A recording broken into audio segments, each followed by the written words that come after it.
Hello, my name is Vic Baker, and I am board chair of the East Bay Leadership Council.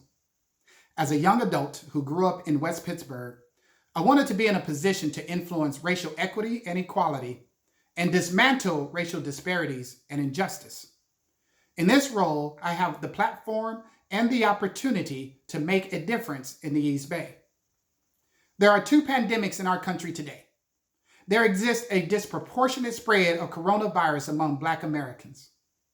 In addition, Black Americans have had to suffer through the deaths of Eric Reason, Michael Dean, Breonna Taylor, Ahmaud Arbery, and now George Floyd, and too many others to list. George Floyd, a 46-year-old father, was handcuffed, lying face down on a city street when he was murdered by rogue police officers. My emotions are raw, my thoughts are racing, because I have been George Floyd in 1998, 1994, and in 2011 while traveling from California to Arizona as my then 10-year-old son, who had to witness his father being ripped from his seatbelt at gunpoint, wrestled to the ground, handcuffed, and face forced into the pavement, all because the tint on my window appeared illegal. I was never ticketed. This is the trauma I continue to live with, and many Black Americans live with regardless of title, class, station, wealth, or influence. Over the last few days, our country's ever-long battle with racism has resurfaced. Protesters took to the streets this weekend to demonstrate against racism and bigotry and discrimination. These protesters came face to face with militarized police force. Members of the media have been arrested live on air, pelted with projectiles and tear gassed. Our country's president appears to be increasingly unhinged from reality and unwilling to provide leadership in a time when our country desperately needs it.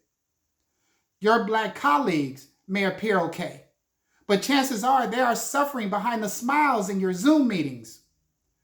The distress is real, consistent, and the feeling of hopelessness is unbearable at times.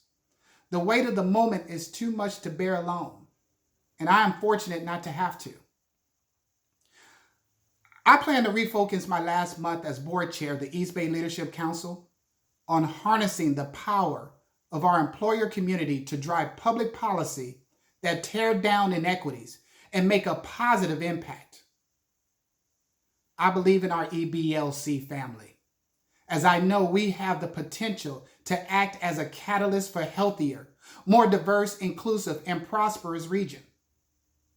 But that cannot happen in a culture where white supremacy persists, where police violence is tolerated, where workplace discrimination is tolerated, or where harassment of any kind is soiled in racism.